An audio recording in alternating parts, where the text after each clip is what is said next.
Evangelho de Jesus Cristo, que escreveu João, capítulo 14, versículo 6. Olha o que fala o texto. E disse-lhe Jesus: eu sou o caminho e a verdade e a vida. Ninguém vem ao Pai senão por mim. Texto muito forte, muito abrangente.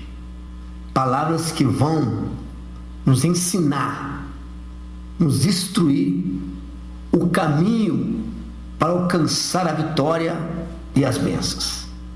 Vocês creem? Porque eu creio nessa palavra. Por isso, toma posse, fique atento, que Deus irá falar muito aos nossos corações. Não deixe que nada, nem alguma coisa, tire você do foco agora, porque Deus quer falar contigo. Então, precisamos. Essa mensagem ela tem um título: o Senhor e Salvador Jesus Cristo. Porque sem Ele é impossível alcançarmos a salvação. Através dele podemos todas as coisas, porque é a promessa do Pai para nós. Deus ele é fiel nas suas promessas. Ele nos prometeu o resgate, nos prometeu o escape, nos prometeu vida abundante, nos prometeu a tua presença. Se ele prometeu, ele é fiel para cumprir. Cremos no Senhor Jesus Cristo, o Filho unigênito de Deus, plenamente Deus, plenamente homem e o único Salvador do mundo.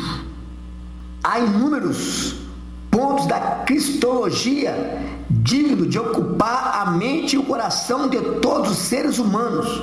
O nosso espaço aqui é exíguo para um estudo completo. Temos de nos contentar com alguns pontos relevantes sobre a verdadeira identidade de Jesus, a provisão do Antigo Testamento sobre a obra redentora de Deus em Cristo é rica em detalhes.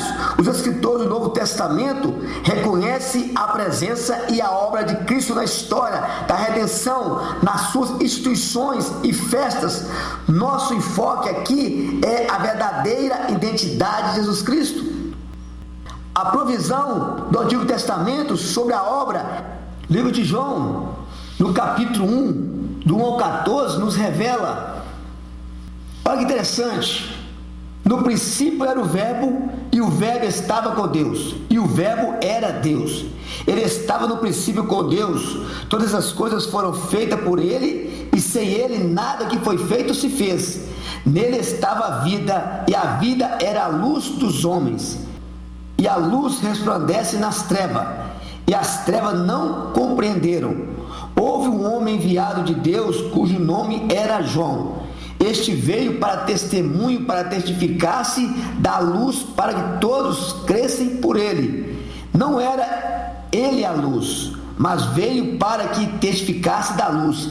Ali estava a luz verdadeira, que alumia todo homem que vem ao mundo. Estava no mundo, e o mundo foi feito por ele, e o mundo não conheceu. Veio para que era seu, e os seus não receberam. Mas todos quanto receberam, deu-lhes o poder de serem feitos filhos de Deus, aos que creem no seu nome, os quais não nasceram do sangue, e nem da vontade da carne, nem da vontade do varão, mas de Deus. E o Verbo se fez carne e habitou entre nós. Vimos a sua glória, como a glória do unigênito do Pai, cheio de graça e de verdade. Temos que compreender a palavra de Deus, entender que nada é o acaso, tudo há uma ordem detalhadamente para o nosso benefício, para o nosso aprendizado, para que sejamos pessoas saradas, salvas, libertas e ter um entendimento sobre as Escrituras e sobre a vontade do nosso Deus. Nós queremos mostrar alguns pontos importantes nesta mensagem para o nosso entendimento. Primeiro, compreender que Jesus é o Filho unigênito de Deus. Esclarecer isso, porque muitos acham que são filhos de Deus. Muitos acham que Deus jamais lança o seu filho na condenação, tem consequência, vai ser destruído. Com o filho não, mas a criação vai. Vamos falar sobre isso hoje. Segundo ponto é mostrar a deidade do Filho de Deus. Terceiro ponto, apresentar a humanidade do Filho de Deus. Para entendermos que Cristo, que Ele passou, que Ele viveu nessa terra, para nos conceder a vitória. E a vitória vem dele. Filho de Deus. O apóstolo João explica o motivo que o levou a escrever o seu evangelho com as seguintes palavras: estes, porém, foram escritos para que creais que Jesus é o Cristo, o Filho de Deus, e para que, crendo, tenhais vida em seu nome. João 20:31. Temos aqui dois pontos importantes. O primeiro é sobre a identidade de Jesus. Ele é o Cristo e o Filho de Deus. E o outro é o motivo dessa revelação, é a redenção de todo aquele que crê nesta verdade. E toda a importância é saber o significado do título Filho de Deus. A profecia de Isaías anuncia porque o menino nos nasceu e um filho nos deu. Isaías 9:6. Note que o menino nasceu, mas o filho, segundo a palavra profética, não nasceu, mas se nos deu. O nascimento desse menino aconteceu em Belém, mas o filho foi gerado desde a eternidade. João 17:5. Pois transcendente à criação, ele é antes de todas as coisas, e todas as coisas subsistem por ele. E como se diz Atanásio, em resposta aos arianistas, referindo-se à eternidade de Jesus, o Pai não seria Pai se não existisse o Filho. Vamos compreender um pouco mais sobre o significado.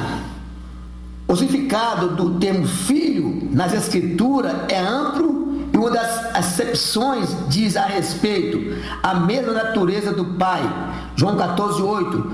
Quando Jesus se declarou Filho de Deus, ele estava reafirmando sua divindade, e os judeus entenderam perfeitamente a mensagem. O mestre disse: eu e o Pai somos um. João 14:10-30. Mas adiante, no mesmo debate, os judeus, Jesus esclareceu o que significava ser filho de Deus, aquele a quem o Pai santificou e enviou ao mundo. Vós dizeis blasfemas? Por que diz sou filho de Deus? João 10:36. Alegar que Jesus não é Deus, mas o Filho de Deus, como fazem alguns, é uma contradição. Significado de unigênito. A etimologia do termo unigênito, monógenes, em grego, indica a deidade do Filho. Esta palavra só aparece 9 vezes no Novo Testamento, sendo 3 vezes em Lucas 7:12, 8:42 e 9:38. Em Hebreus 11:17 e as outras 5 referências a Jesus nos escritos, o vocábulo vem de monos, único, que nos aparece derivar de genos, raça, tipo, não necessariamente do verbo gerar. Então, unigênito, quando empregado em relação a Jesus, transmite a ideia de consubstancialidade e exatamente que declara o credo niceno. Cremos em um só Senhor, Jesus Cristo, Filho de Deus, o unigênito do Pai, que é da substância do Pai, Deus de Deus, luz de luz, verdadeiro Deus e verdadeiro Deus, gerado, não feito de uma só substância com o Pai. Muito forte isso. Um dos trechos que eu acho mais lido na Bíblia, irmãos. Fantástico, maravilhoso, envolve toda a humanidade. Quando João escreve acerca de Cristo, usado pelo Espírito Santo, testificando, porque Deus amou o mundo de tal maneira que deu o seu Filho unigênito para todo que nele crer, um amor incondicional, incalculável. Jamais se pode medir esse amor, um amor estupendo, um amor gigantesco, incomparável. O único amor que parece um pouquinho esse amor é o amor de uma mãe com o filho, mas está muito longe. Às vezes uma mãe tira a própria boca dela para agradar o filho, para matar a fome do filho. Mas o amor de Deus é algo grande, maravilhoso, algo esplêndido, incalculável. O escritor não soube descrever esse amor, a grandeza, a profundidade, a extensão desse amor. Porque Deus amou. O primeiro a amar foi Deus. Antes de nós aceitá-lo, amá-lo, Ele nos amou primeiro. Antes de nós nascermos, já tinha pago na cruz do Calvário a vida por nós ali, dado a vida por nós, pagado a nossa dívida, para que eu e você todos fossem salvos, libertos dessa condenação vindoura. Mas muitos desprezam, como no passado, como ainda hoje despreza, troca Jesus por qualquer coisas banais, vaidade, arrogância.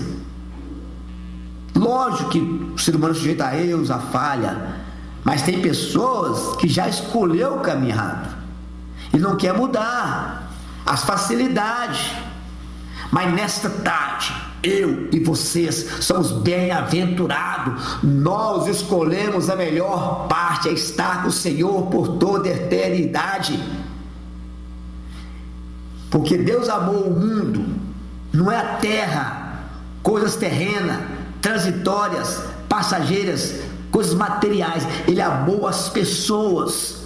Está aqui uma dica para nós. Está aqui um ensinamento para nós: amar o semelhante, ajudar o semelhante, socorrer o semelhante.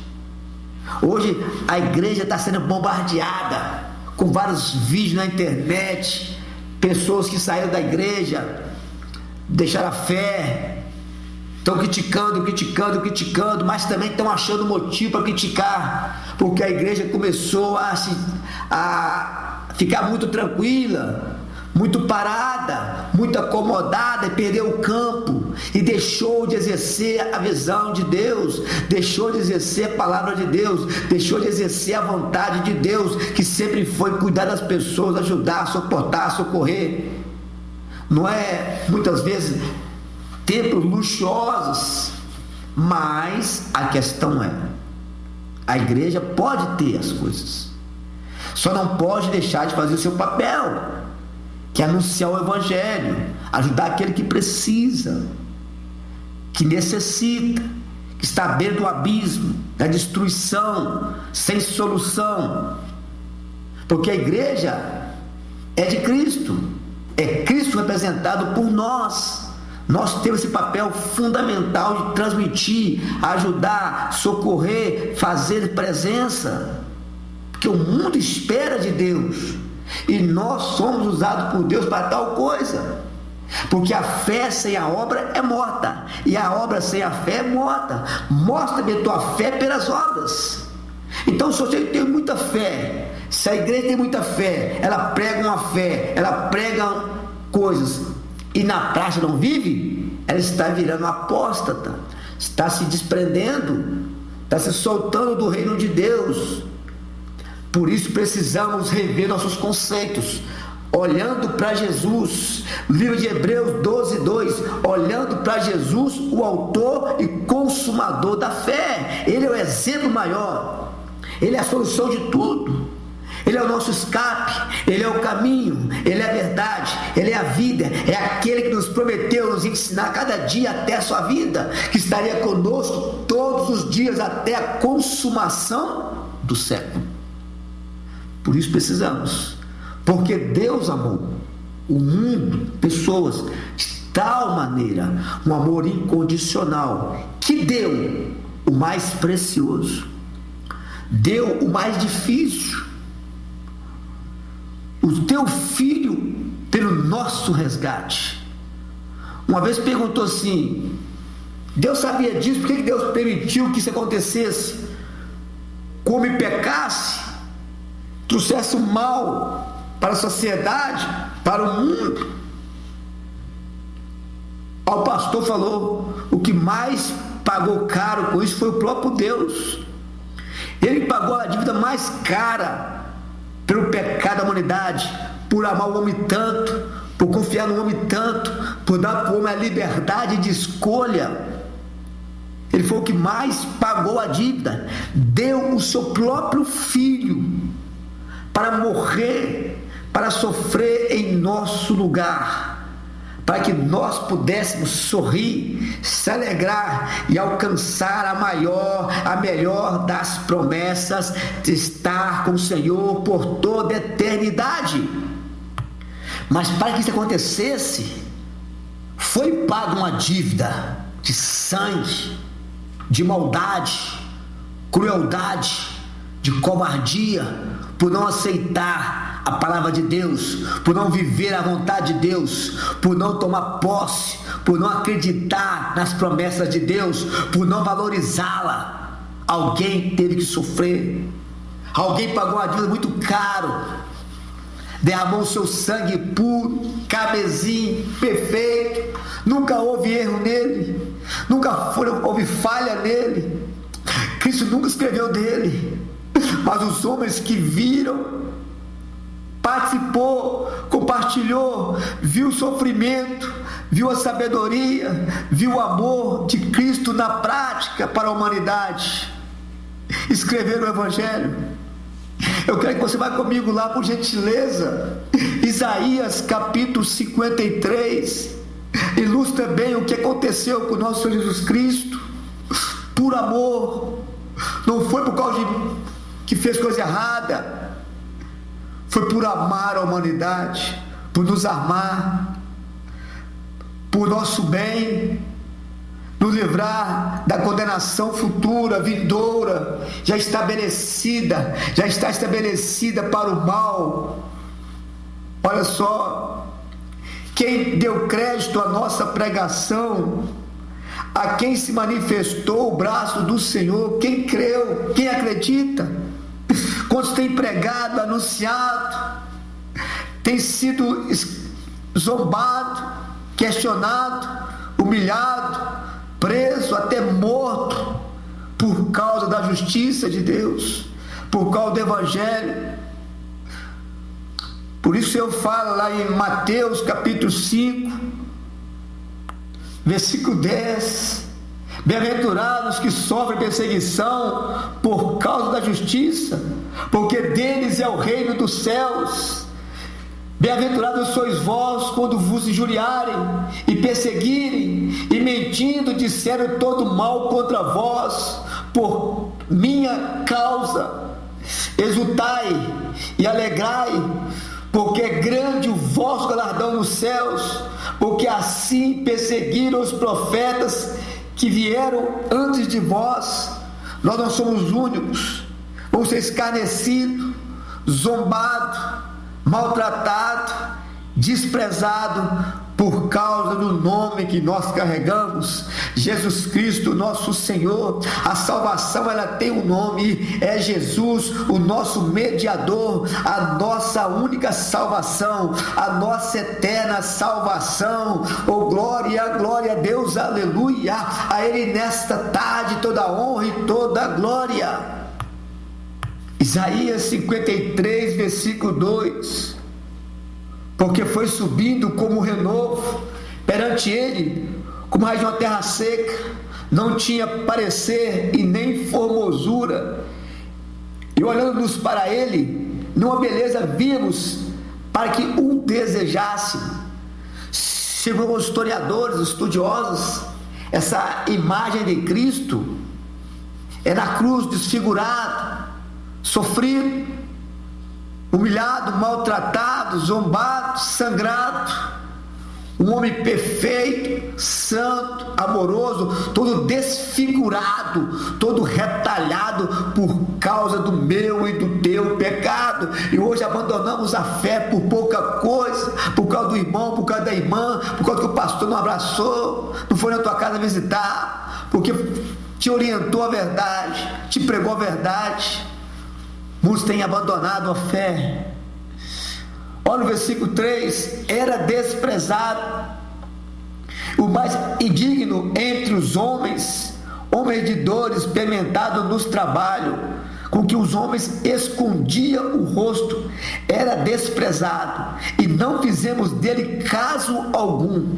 Verdadeiramente ele tomou sobre si as nossas enfermidades, e as nossas dores levou sobre si. Nos reputamos por aflito, ferido de Deus e oprimido. Olha só, não aceite enfermidade na tua vida, não aceite problemas. Você tem um Deus do céu que trabalha por aqueles que nele espera, e nós esperamos nele. Não aceite enfermidade, repreende, bota para correr, obra maligna, não aceite. Cristo levou na cruz do Calvário toda a imundícia, todo o mal que estava sobre nós, levou sobre ele, para que eu e você pudéssemos ser sarados, curados, libertados e alcançarmos a paz. Verdadeiramente ele tomou sobre si as nossas enfermidades. A enfermidade, se não for para a morte, não aceite na tua vida, porque tem enfermidade que é para a morte. Deus quis assim, mas tem coisa que não, tem que rebater, lutar contra. E as nossas dores levou sobre si, tá certo? E nos reputamos por aflito, ferido de Deus. Deus agradou moê-lo. Deus permitiu que o homem moesse o Senhor Jesus Cristo para que você fosse salvo, para que nós alcançássemos a salvação, que é a promessa de Deus. Por isso, igreja, hoje tem a salvação, hoje é o dia oportuno, mas aquele que desprezar, que não valorizar, sentirá o peso da mão de Deus, porque tudo isso foi feito para a salvação. O homem despreza, troca, não valoriza, mas a parte de Deus ele fez, ele cumpriu as suas promessas. Ferido de Deus e oprimido, todo o pecado da humanidade estava sobre ele.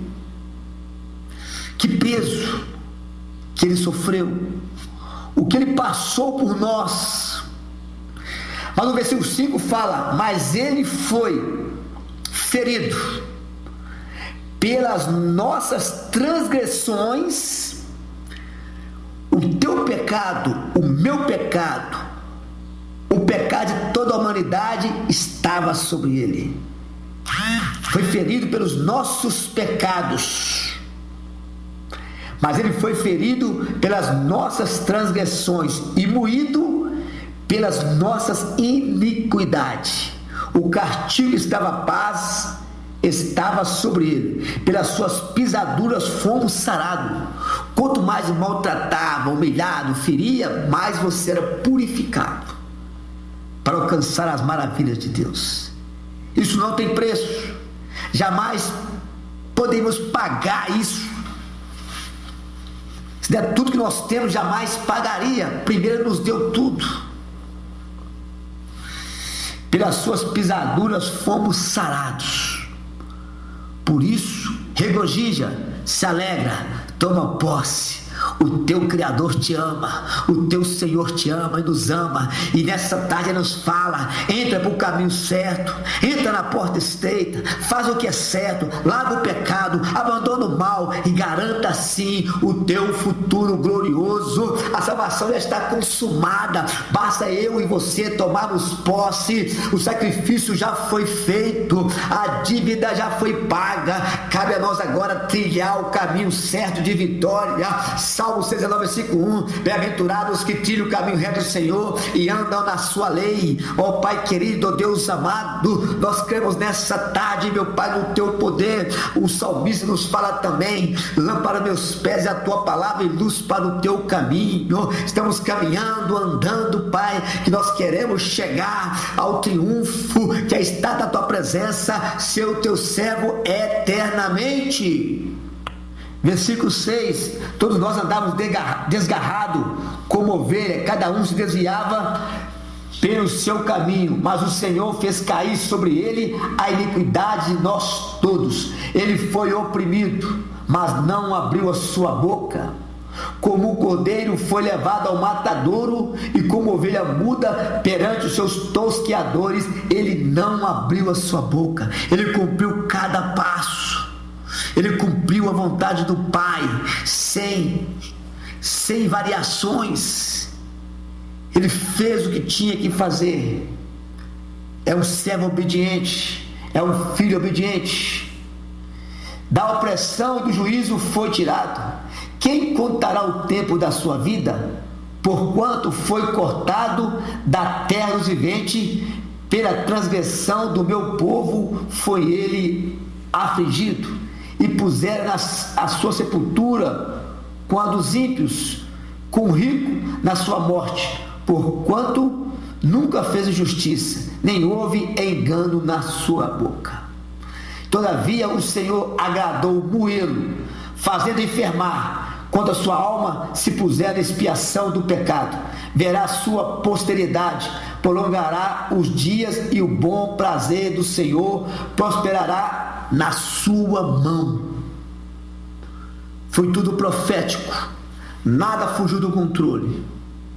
O Senhor agradou moê-lo para nos purificar.